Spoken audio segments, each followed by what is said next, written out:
Muito bem, estamos aqui para mais uma lição da nossa escola bíblica dominical, onde vamos estudar a identidade de uma nova criatura. Revista da Coni Madeb, Cristo para Todos.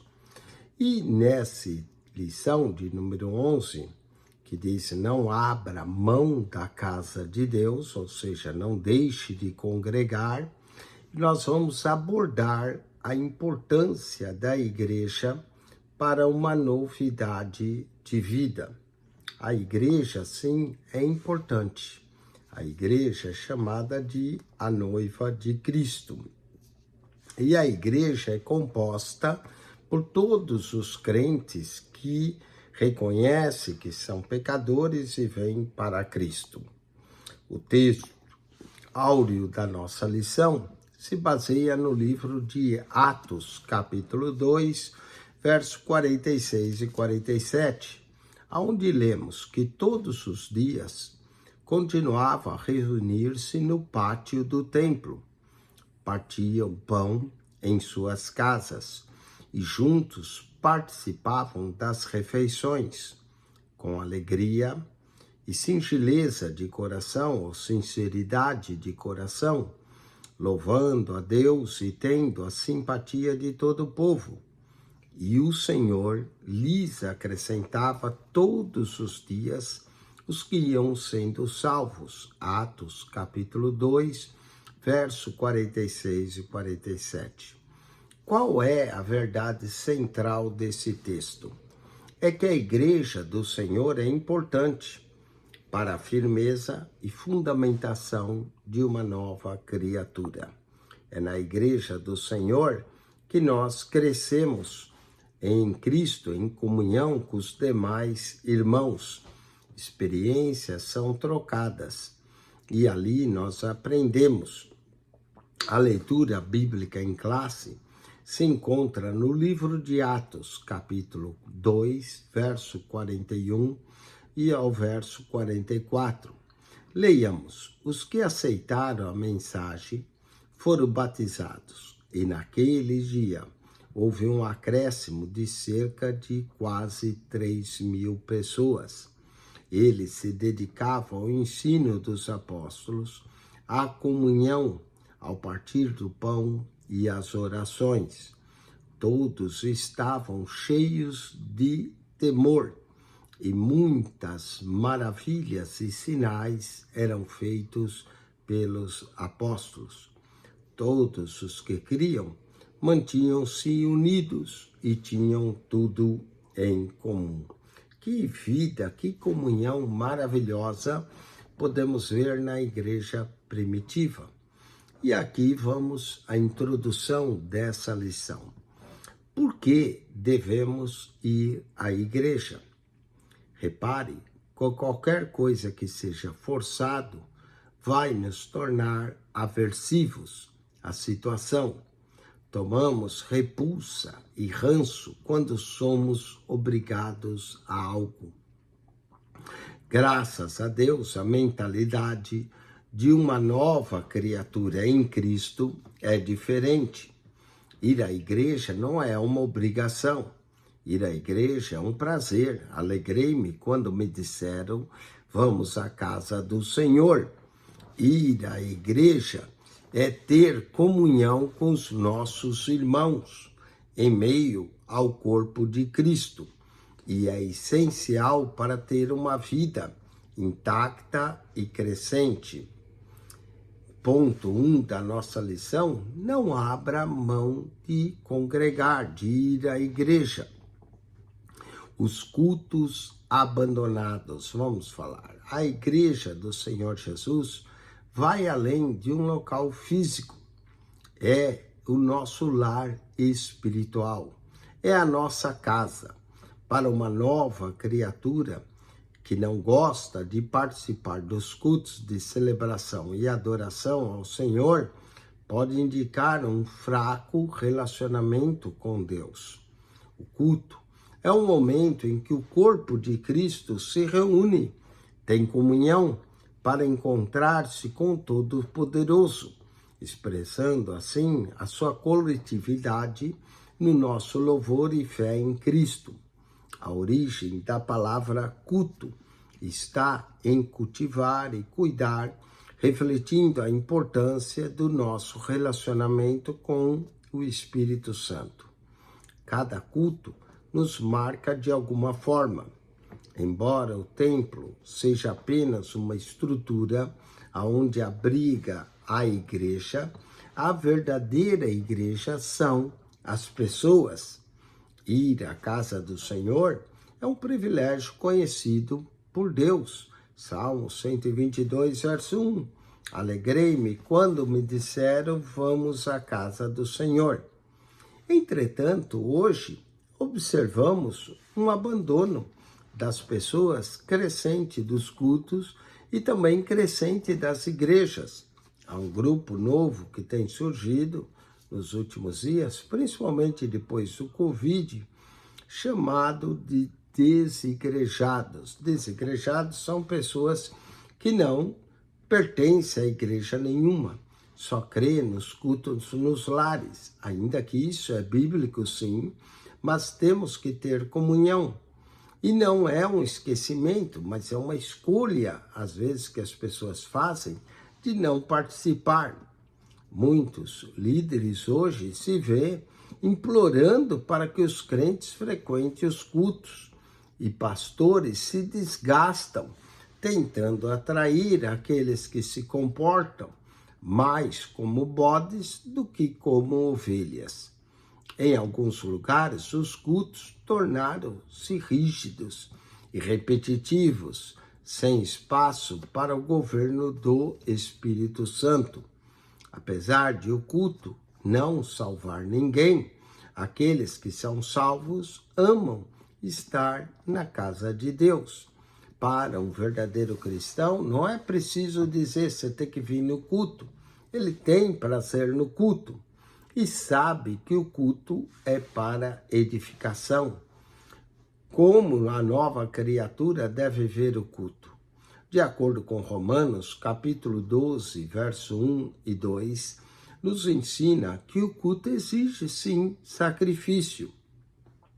Isso significa que devemos chegar ao culto dispostos a entregar tudo de nós. Devemos adorar a Deus em espírito, alma e corpo. O culto, além do mais, é um ato de adoração racional, onde nós voluntariamente apresentamos o nosso corpo como um sacrifício vivo e agradável e santo a Deus.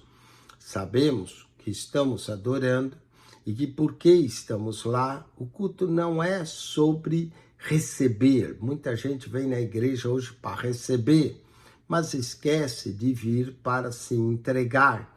Por isso, o culto envolve sacrifício, um sacrifício vivo, santo e agradável a Deus. Aprendemos que esse é o nosso culto racional, e esse culto racional vivo, santo e agradável a Deus, nos leva a termos uma comunhão ao espiritual. Assim, o culto racional afeta também o nosso emocional e libera a atmosfera espiritual. Nesse contexto, a igreja se movimenta com hinos, com a palavra, com a manifestação dos dons, com o poder de Deus, com a presença do Senhor agindo em nós. No culto, cada nova criatura deve atuar com dinamismo, com alegria, com espiritualidade. Lemos em 1 Coríntios, capítulo 14, verso de número 26, como é que é o culto.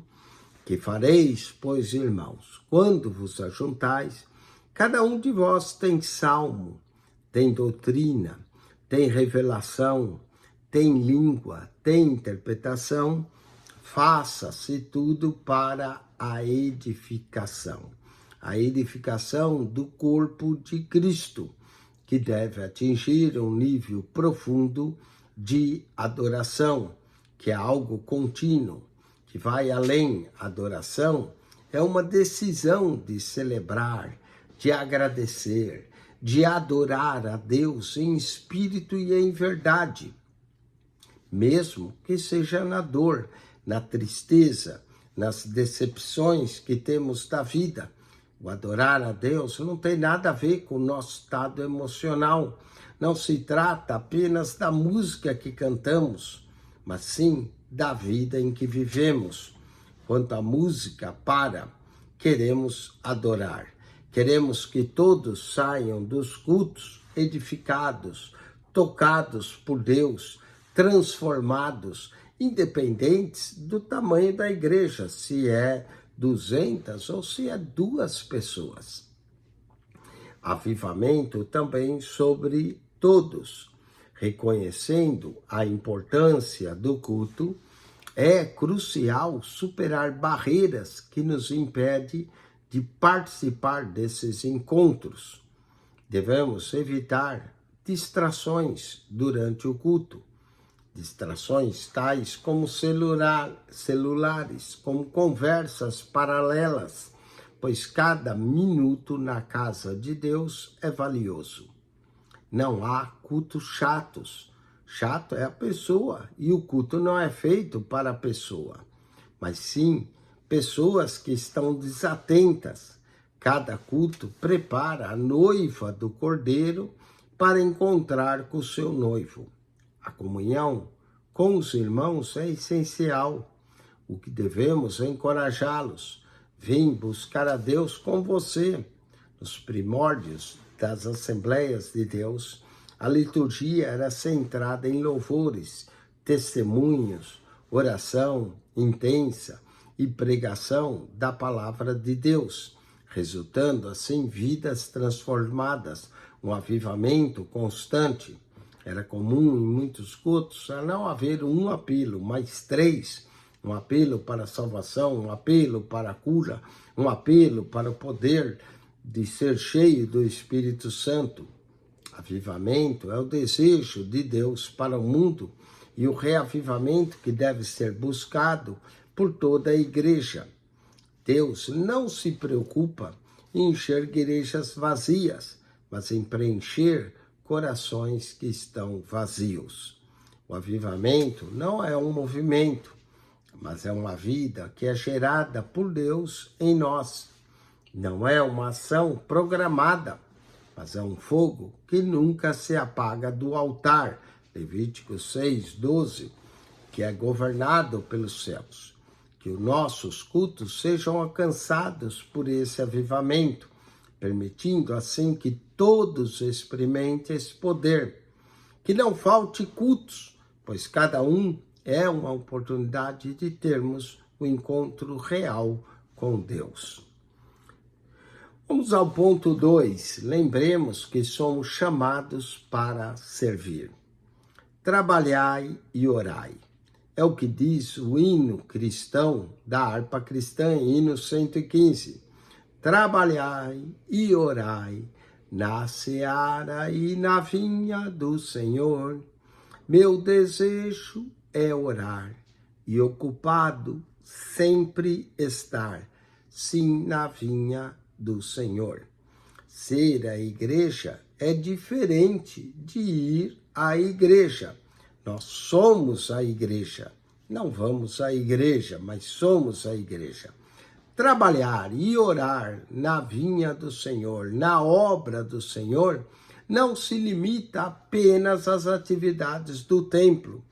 Entretanto, fazer a obra do Senhor sem um respaldo e cobertura de uma igreja é também sinal de insubmissão e de rebeldia. Devemos ter uma cobertura de uma igreja, estar debaixo de um ministério. O próprio apóstolo Paulo fazia a obra em suas viagens, respaldado pela igreja de Antioquia, Atos 13, 1-4. A ocupação de um cristão sempre deve estar ligada à sua chamada e à igreja a qual ele decidiu servir, a organização, o organismo vivo. Compreenda, então, que a obra de Deus terá 3 dimensões de atuação. Primeiro, fazer o que gosta, o que fomos chamados. Segundo, fazer também o que não gosta. E terceiro, fazer o que tem de ser feito. Nessas 3 dimensões, vamos abordar cada uma delas. Faça o que gosta e também faça o que não gosta. Inicialmente, devemos envolver a todos naquilo que ama. Se sente bem e produzem com vontade. Quando fazemos o que amamos, frutificamos em abundância e afloramos nossas habilidades e talentos com força e paixão. Porém, a obra de Deus forma obreiros e obreiras, e no decorrer da caminhada, descobrimos que não devemos fazer apenas o que amamos, mas vamos entrar em atividades e compromissos que não gostamos. É nessa fase que testamos os verdadeiros obreiros, porque fazer apenas aquilo que se gosta é fácil. Agora, o difícil é fazer na igreja trabalhos que não são confortáveis. E aí entendemos o verdadeiro servo, conseguir enxergar a essência real da nova criatura.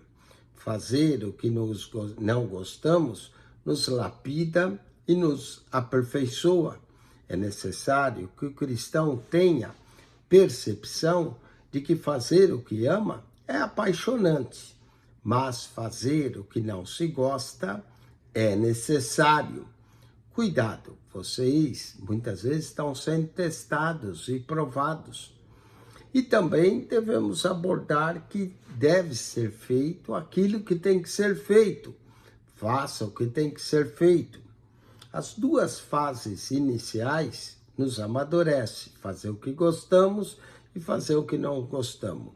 E nos preparam para o 3º nível na obra de Deus, que é fazer o que deve ser feito, independente se gostamos ou não. Devemos nos colocar para fazer a paixão e responsabilidade que temos. É nesta fase que entendemos o que é servir. O maior diácono da Bíblia foi o próprio Jesus. Quando em João 13, o mestre se torna servo. O Senhor se torna o menor. Pega água e toalhas e se veste com avental e lava os pés de cada discípulo. Imagine só o Pai da eternidade, de joelhos, tomando o serviço de servos para mostrar que o maior é aquele que serve o menor. Marcos 10, 43 a 45. Cada crente é chamado a servir dentro e fora da igreja. E saiba que quem não vive para servir, também não serve para viver. A humildade e disposição para servir reflete-nos o caráter de Cristo. Não somos maiores do que o nosso Mestre e Senhor. Somos chamados a ser servos. Somos servos e discípulos para aprender e depois executar. Mateus 10, verso 24 a 25. O Mestre nos ensina a servir e vigiar, não ser irresponsável, não ser negligente e relaxado, nem distraído, mas sempre ativo. Lucas 12, 37. Com a plena consciência de que o servir te dá poder e autoridade, mas também traz cobranças. Lucas 12, verso 48, porque a quem muito é dado, muito é cobrado. Guarde essa palavra. Quem começa o trabalho não pode voltar atrás. Aquele que lança a mão no arado, não olhe para trás. Lucas 9, 62. Então, pare de chorar, porque tem recompensa para o seu trabalho. Jeremias 31, verso 16. Vamos ao terceiro ponto da nossa lição. O viver no corpo de Cristo. A igreja é o corpo de Cristo e nós somos membros desse corpo e precisamos estar envolvido, comprometido. Seja envolvido. A igreja é lugar de envolvimento. Naquilo que não se tem envolvimento, se perde o interesse. E o que não tem interesse, perde-se o valor. É dever da igreja trazer todos os cristãos possíveis para trabalharem juntos, porque essa integração traz-nos comunhão, como também envolvimento. Quem é envolvido aprende a ter responsabilidade, assumindo uma posição. Acredite, Deus não quer somente os habilidosos e talentosos, mas também busca os responsáveis e os compromissados. Evite pessoas, às vezes, que querem privilégios. Muita gente quer privilégio, mas não quer responsabilidade. Querem dar ordens, gritar direitos, mas não assumir deveres e responsabilidade. O que adianta ter talento, mas não ter compromisso? Deus nunca escolheu pessoas prontas, mas sempre preparou as pessoas dispostas. O Senhor pode confiar em você? Aquilo que cair na sua mão, faça conforme as tuas forças. Eclesiastes 9:10. Faça tudo com amor, com honra, com excelência, fazendo o melhor. Não queira também abraçar o mundo, mas faça o que lhe foi confiado. Deus tem recompensa a todos os fiéis. 1 Coríntios, capítulo 15, verso 58.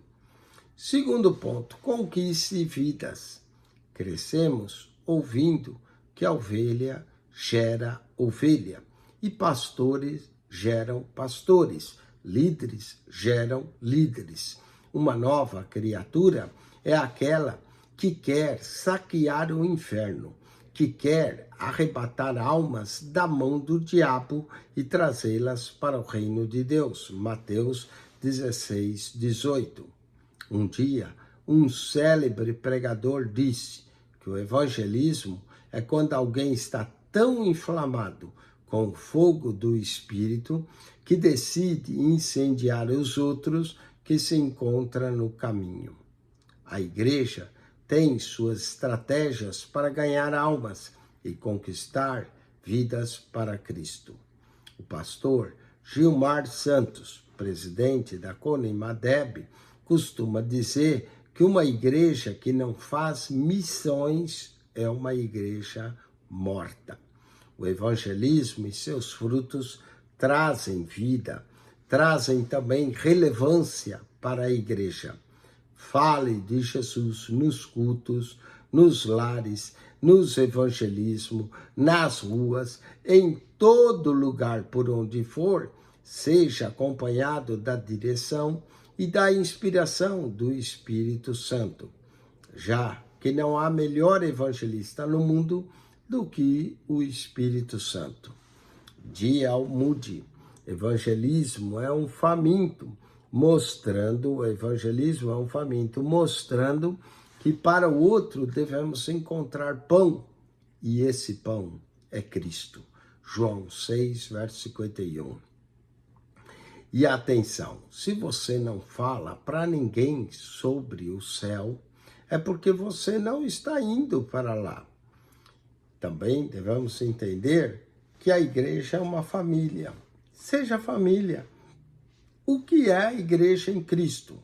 A igreja em Cristo, de acordo com Efésios 1, 22, 23, é um corpo.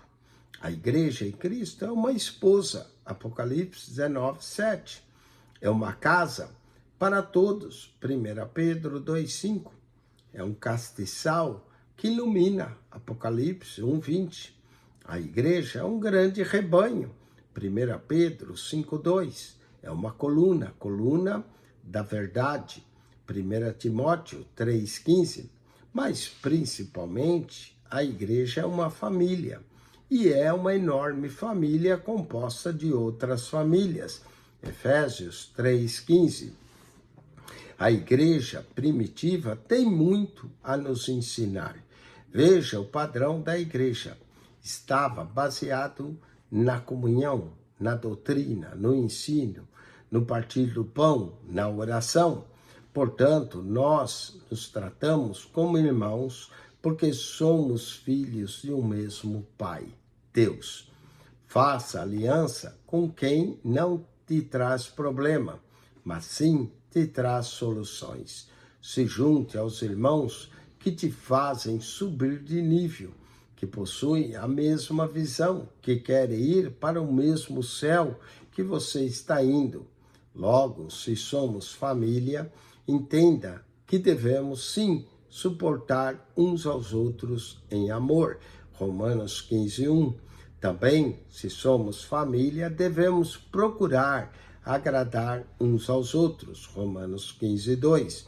E acolher uns aos outros. Romanos 15, verso 7. E também ajudar uns aos outros. Romanos 15, verso 27. E orar uns pelos outros. Romanos 15, verso 30. E amar uns aos outros. Romanos 12, verso 10. Vamos à conclusão dessa nossa maravilhosa revista. O desenvolvimento da nova criatura está em congregar, está em ir à igreja, na qual ele vai se envolver, onde ele vai habitar e congregar. Não abra mão dos cultos, participe e procure sempre fazer a obra de Deus, independente de tudo. O Deus que servimos nos trata como servos, mas somos sua família e temos também a responsabilidade de ganhar almas para o reino de Deus. Que um grande avivamento nos encontre até o dia do arrebatamento e que nós estejamos com Cristo. Vamos ao questionário dessa lição para reforçar tudo aquilo que nós aprendemos aqui e para que nós não só aprendamos, mas possamos pôr em prática. Vamos então ao questionário. Primeiro, o que seria evangelismo em uma frase? Podemos responder que evangelismo é um faminto mostrando para o outro aonde encontrar pão, e o pão é o pão da vida, que é Cristo. João, capítulo 6, verso 51. Vamos ao ponto 2. O que é adoração?